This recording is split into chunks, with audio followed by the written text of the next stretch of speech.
ai Manipur ki miyam punamakta alaman imai bel sili namurum pang ise isel isa isu punamakta ai khut nolaga kariguma khradang ai haijari madudi Manipur da uji oiraiba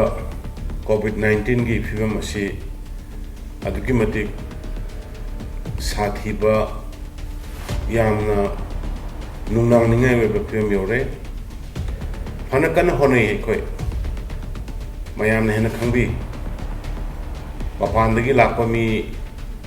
लिसिंग निफ्रु यांखै train ने पोरकतना flight पोरकतना बस ता होंदना लेफम जाफम तोंगाना तोंना क्या कन होने आहान phase क्या कन मिसिमिना यावगिदे अंदकी second wave सिदा लाइबसी अदुकी मतिक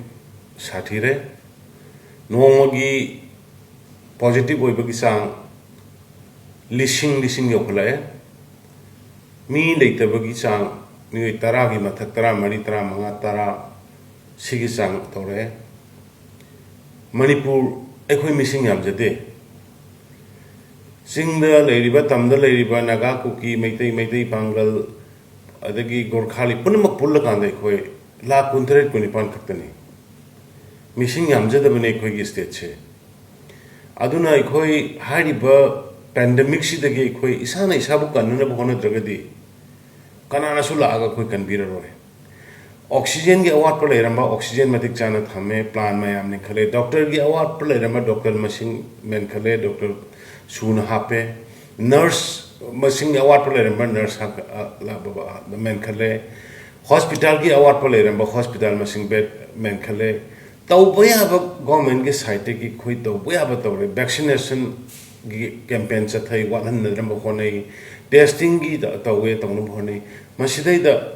अखोई सिगी फिवम सि भावबदे अखोई हुजिकी कोविड सि control ngamक्तबि फिवम लाकपसिना ngasidi ei mayam gi dai khong pairaga hairesu haijirage nai ngase hujik athengbada ai apel si tawjabani madudi hujik leirio sum phimam sida sum khoi se chatpa taraga de khoi masing yam de Manipur se khoi mang ki patare aduna ai khoi kupna consultative committee joint committee aduga leiriba ai khoi gi expert sing mayam tanaro matungda at least numit tarani khak thingbada khoi chara heloi siroi hujik siriba hujik ngariba mayam si awa si ubada khoi khangma ngamdre aduna mayam laiba tarik taraga nipan ngasi tarik 19 aduna taruk tratret ka masi bhawba mayam gi kari tawbigadaba adu masidasu numinini hangne adagi nomaka hangmane toroga hekta grung tharga mo bazar pot leibane na adu leibane na mo phangaroi matang tawchinabada toroga de amuk hena positive oiraga loigadoriba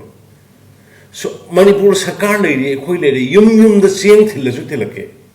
piju piri chana boiro amoiro numit tarani sidang de khoi krik lepaga chamana lepaga dai khoi COVID tagi ngakthokna phonasi maram ni masi mina ngakthokko ngomoi isa na ngakthoktrogadi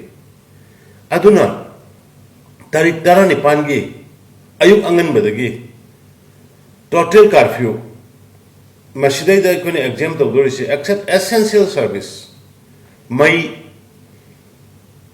ising anayek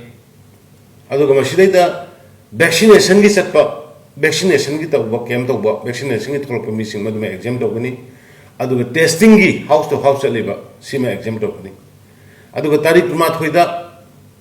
muslim isin nauk singi id ki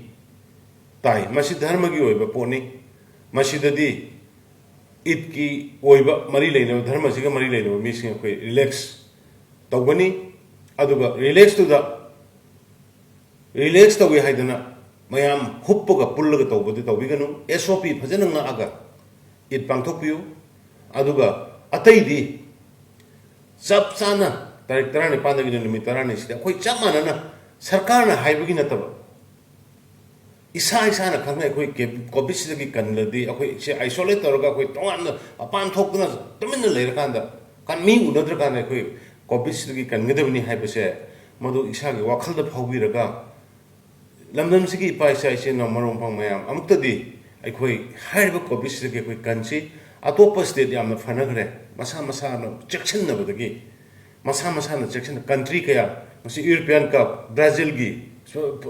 marks up na thoga sanagre masa na section na badagi aikhoi gi north east laiba adu maroi na manipur laiba variant se delta variant ne yamna launa ganba aikhoi no home kano testing hujik thari se home testing tawbus da phangniba positive mayam se masi haidok ta na leiram mayam ama yum da sidoini or horen soron ba yadre har kanda kano do khogi oxygen do yang khai da ngai re humbu da ngai re kanda hospital pukul ko ni kan mang moi doini adu ngasi mass testing se da phangniba positive oiba sing mayam se khoi no se isolation da ccc da covid care center da koi thammi adu ga lapthok na halli aduna please ay amukana mayam dai khut no laga haijari lai oirei ba film se khoi missing yam jada ba khoi gi state ni singdam pulga khoi lak puntre kunipan kutha muktani masi se no magi hujik oirei ba positive no magi hujik le sirai ba mi gi sigi sang se yenga ga di ai khoi kui roi aduna amtang di tabiyo amtang di yabiyo naharol sing he tongnugum si football sana bodo matam khita lepiyo boli sana bodo matam khita lepiyo turen de picnic chak bodo matam khita lepiyo nakan de labuk chak sana bodo matam khita lepiyo nimit tanani tana mangani dum lepada sigi laina sidi koi kan mangani aduna mayam punamak laiba tarik taran pan sigi di waru bigano aduga police sing security forces including Assam Rifles CRPF ai loina senagani MR lairak ta lekai da police ngakani lairak ka lekai da curfew do thugai raga chakcha hajana ba yoram ba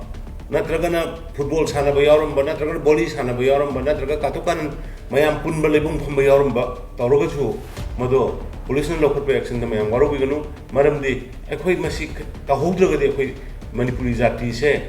chingdam na leiru se masi akhoi yamna awa ba ta ba ya ba film leire aduna ne ina mayam da nolukna amadi kitang kallapna ay apil to jeri se mayam pura mang to ya apil